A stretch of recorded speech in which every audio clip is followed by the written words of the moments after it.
जिस वक्त बिहार में सत्ता का खेल चल रहा था, नीतीश कुमार के साथियों ने मनाने के लिए फोन कर रहे थे।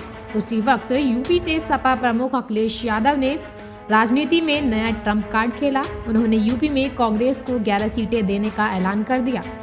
ये सिर्फ सीटों का ऑफर नहीं है, बल्कि ये विपक्षी यानी इंडिया की राजनीति का कद और किरदार का ऑफर भी है। इसके साथ ही सियासत के सबसे बड़े सूबे में अखिलेश ने इंडिया की बुझी हुई लो को जलाने का काम किया। नीतीश यदि इंडिया से दूर होते हैं तो उनकी भूमिका को अखिलेश बखूबी रिप्लेस कर सकते हैं। अखिलेश इस पॉलिटिकल क्राइसिस के वक्त राजनीति के मिस्टर कूल बनकर उभरे हैं। उन्होंने इंडिया के साथ पीडीए के फॉर्मूले को भी आगे बढ़ाया है। वह मौजूदा दौर की राजनीति और बिखरे हुए विपक्ष के लिए नए पोस्टर बन गए हैं। अखिलेश उस राज्य से आते हैं जो सियासत का न सिर्फ सबसे बड़ा सूबा है, जहां लोकसभा की 80 सीटें हैं, प्रधानमंत्री नरेंद्र मोदी, रक्षा मंत्री राजनाथ सिंह जैसे बड़े नेताओं का चुनावी राज्य है, और उस राज्य में अखिलेश सबसे मजबूत विपक्षी चेहरा है।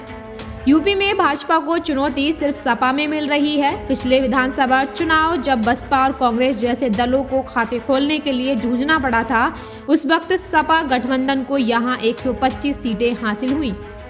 इंडिया में नीतीश कुमार, ममता बनर्जी दो बड़े चेहरे थे।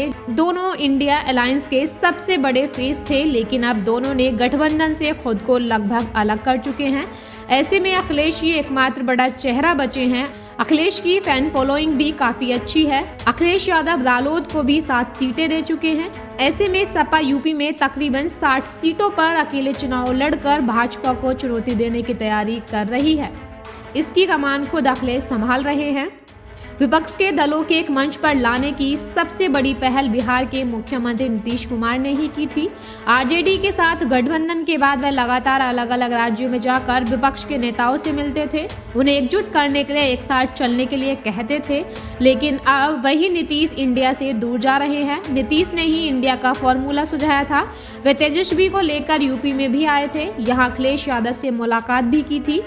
अब जब बिहार की राजनीति में घमासान मचा हुआ है, सियासी समीकरण और इंडिया का फॉर्मूला बदल रहा है, ये राजनीति बिहार के साथ यूपी के समीकरण भी बिगाड़ सकती थी। उससे पहले ही अखिलेश यादव आगे आ गए।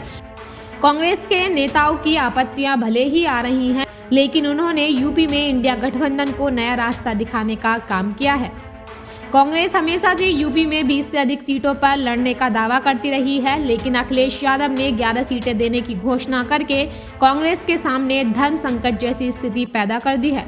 पिछले आम चुनाव में कांग्रेस यूपी में महज 1 सीट ही जीत सकी थी। यह सोनिया गांधी रायबरेली सीट थी।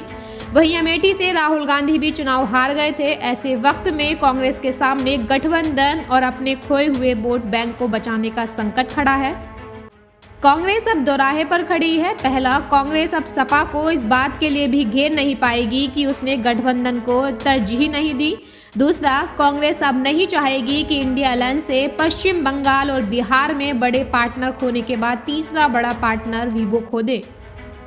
यूपी में इंडिया गठबंधन होने से कांग्रेस को ही फायदा निश्चित है, क्योंकि उसका वोट शेयर राज्य में अभी 2% तक सिमट चुका है। सिर्फ रायबरेली सीट ही उसके पास है। ऐसे में सपा से सीट शेयरिंग होने से उसे वोटर शेयर के साथ सीटों में भी इजाफा हो सकता है, क्योंकि बसपा भी अपने कमजोर दौर से गुजर रही है। उसे विधानसभा चुनाव में सिर्फ 1 सीट मिली थी।